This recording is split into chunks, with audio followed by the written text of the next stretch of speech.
Hello दोस्तों, Indian civil services हमारे इस यूट्यूब चैनल पे आप सबका एक बार फिर से बहुत बहुत स्वागत है। दोस्तों, जैसा कि आप सब जानते हैं, हम आप सबके लिए प्रतिदिन IAS, PCS, SSC, bank, railway व अन्य कॉम्पिटिटिव एग्जाम के लिए प्रतिदिन एक नया स्टडी मटेरियल लेकर हाजिर होते हैं। तो दोस्तों, आजकल हम आप सबके सामने प्राचीन भारत के इतिहास से कुछ अति महत्वपूर्ण प्रश्न और उनके उत्तर की सीरीज लेकर हाजिर हुए हैं। तो दोस्तों, इसी कड़ी में कल हमने इस कड़ी का इस सीरीज का पहला वीडियो अपलोड किया था। आज ये इस सीरीज का दूसरा वीडियो है। दोस्तों, इस वीडियो को देखने से पहले हमारे उस वीडियो को आप जरूर देखिएगा, क्योंकि वो पहला वीडियो है, उसमें भी कुछ अति महत्वपूर्ण प्रश्न हैं और ये दूसरा वीडियो है, उसी सीरीज का ये हम आगे बढ़ा रहे हैं। तो दोस्तों, ये पार्ट 2 वीडियो है। दोस्तों, इससे पहले कि हम वीडियो को शुरू करें, हमारा आपसे निवेदन है कि आप हमारे चैनल को जल्दी से जल्दी सब्सक्राइब कर लीजिए, ताकि हमारी आने वाली वीडियो का बेल नोटिफिकेशन आपको तुरंत मिलता रहे और आप हमारी वीडियो सबसे पहले देख सकें। तो दोस्तों, आप जल्दी से जल्दी हमारे चैनल को सब्सक्राइब कर लीजिए। और दोस्तों, आपका ज़्यादा समय न लेते हुए चलिए आज का ये वीडियो शुरू करते हैं। दोस्तों, जैसा कि आप जानते हैं, आइए देखते हैं ये अगला प्रश्न इस कड़ी का। ये आज का पहला प्रश्न है। दोस्तों, इसमें पहला प्रश्न आज का है कि उस गणतंत्र का नाम बताइए। तो हमारे आज के पहले प्रश्न में पूछा गया है कि उस गणतंत्र का नाम बताइए जो 6ठी शताब्दी ईसा पूर्व जातियों का राज्य संघ बना था। जी हाँ दोस्तों, उस गणतंत्र का नाम पूछ रहा है जो 6ठी शताब्दी ईसा पूर्व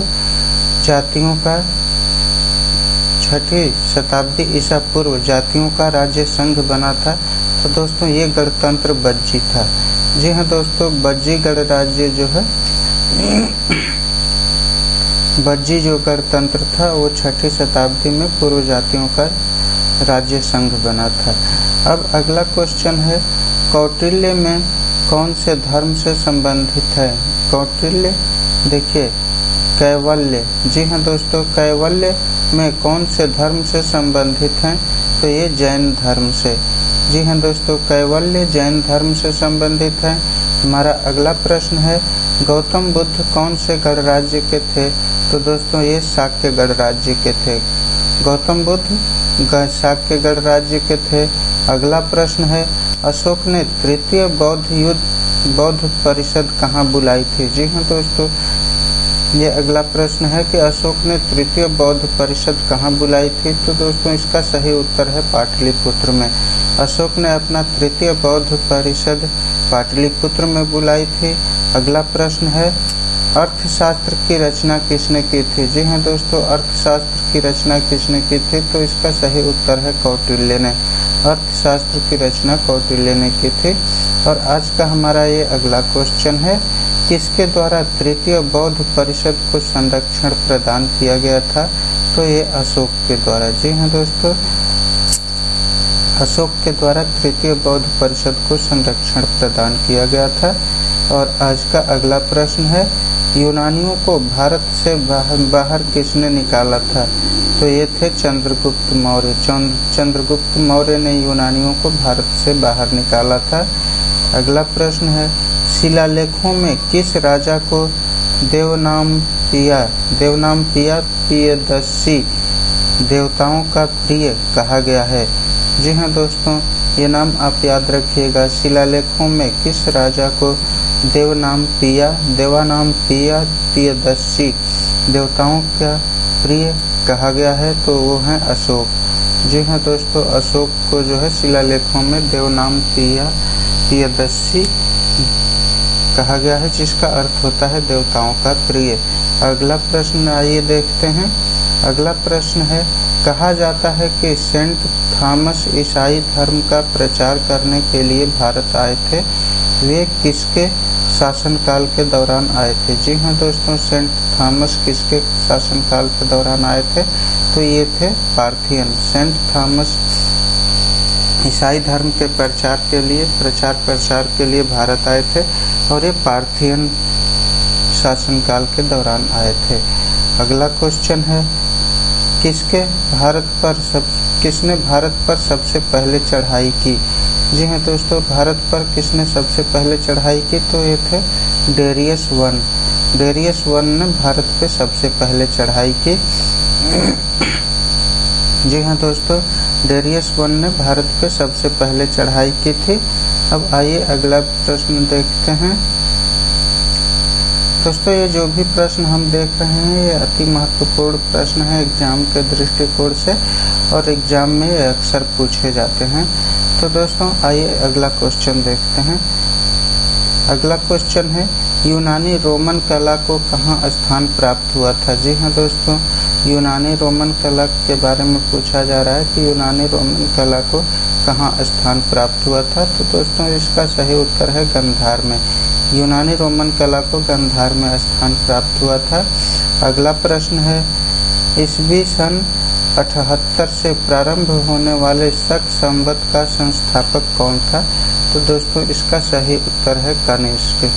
जी हाँ दोस्तों, यहाँ से दो चीज हमें मिल रही हैं कि शक संवत का प्रारंभ कब हुआ था। अगर ये पूछा जाए तो आपको ये याद रखना होगा ईस्वी सन 78 मतलब 78 ईस्वी में जो है सन 78 में शक संवत की शुरुआत हुई थी और शक संवत की शुरुआत कनिष्क ने की थी। ये दो प्रश्न आपको मिल जाते हैं यहाँ से।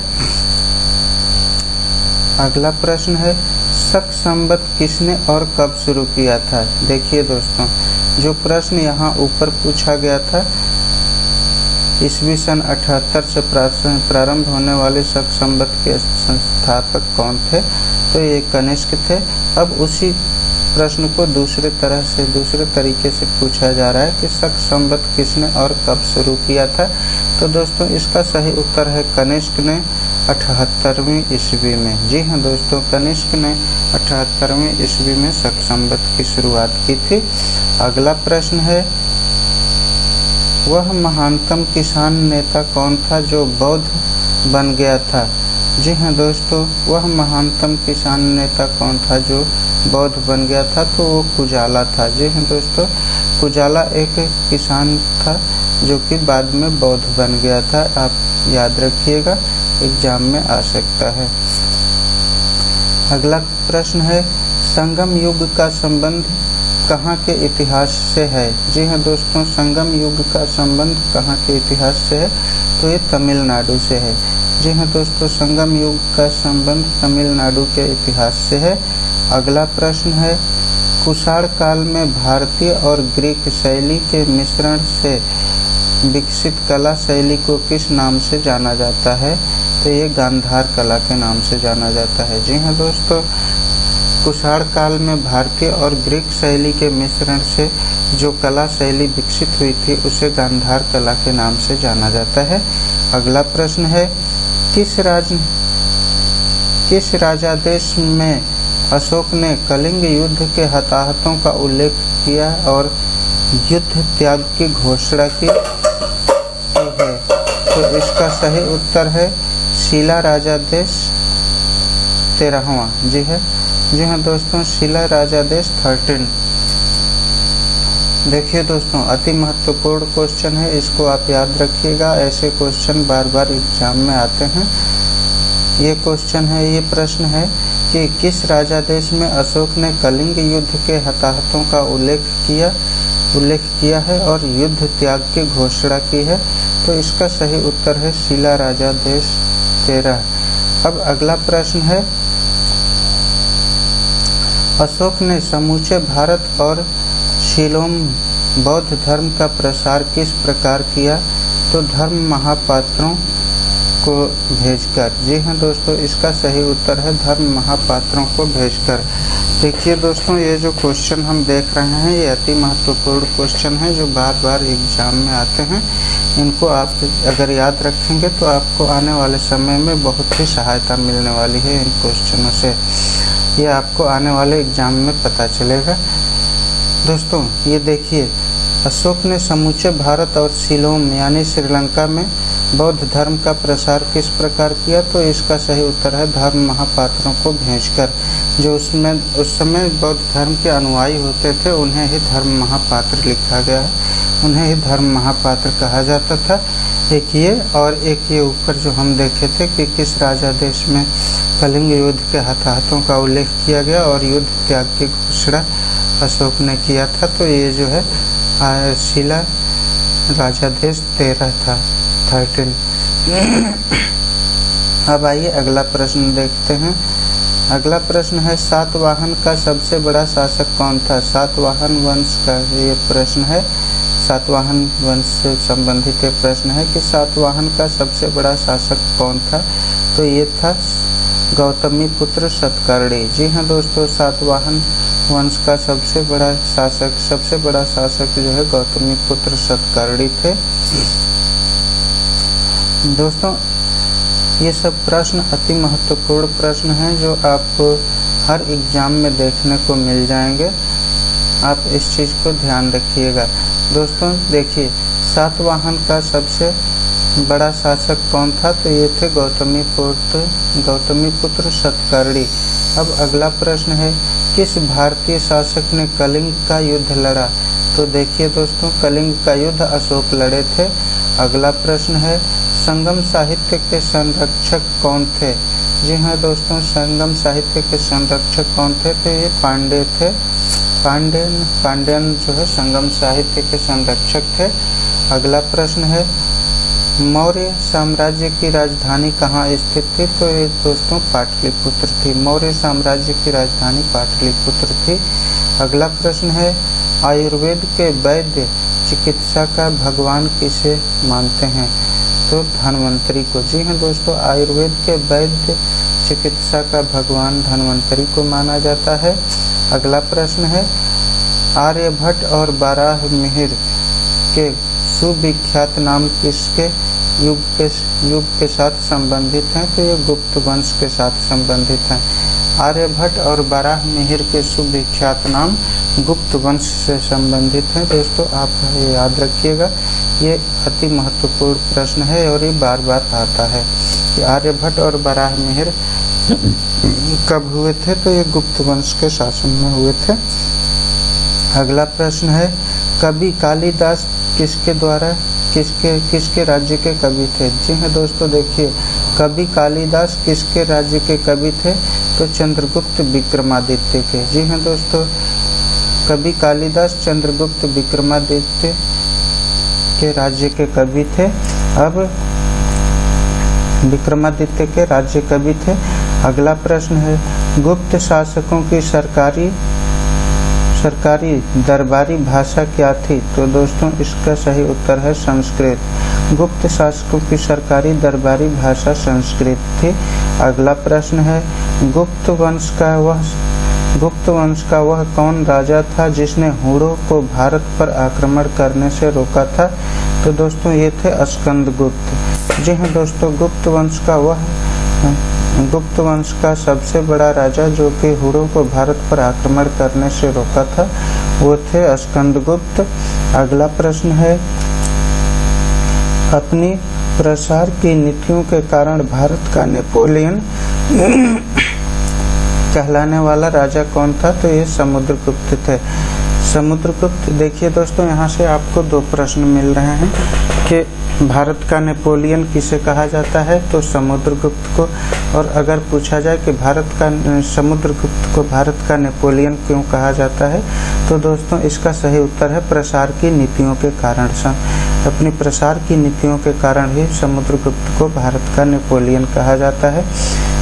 अगला प्रश्न है नालंदा विश्वविद्यालय की स्थापना किसके द्वारा की गई? तो दोस्तों इसका सही उत्तर है कुमारगुप्त द्वारा। नालंदा विश्वविद्यालय की स्थापना कुमारगुप्त द्वारा की गई थी। अगला प्रश्न है एक महान रोमानी नाटक कादम्बरी का लेखक था बाणभट्ट। जी हाँ दोस्तों, महान रोमानी नाटक कादम्बरी के लेखक बाणभट्ट थे। अगला प्रश्न है हर्ष का राजकवि कौन था? जी हाँ दोस्तों, हर्ष के राजकवि बाणभट्ट थे। दोस्तों देखिए यहाँ 2 प्रश्न तैयार हो गए कि हर्ष के राजकवि कौन थे? बाणभट्ट। और महान रोमानी नाटक कादम्बरी का लेखक ये भी बाणभट्ट ही हैं।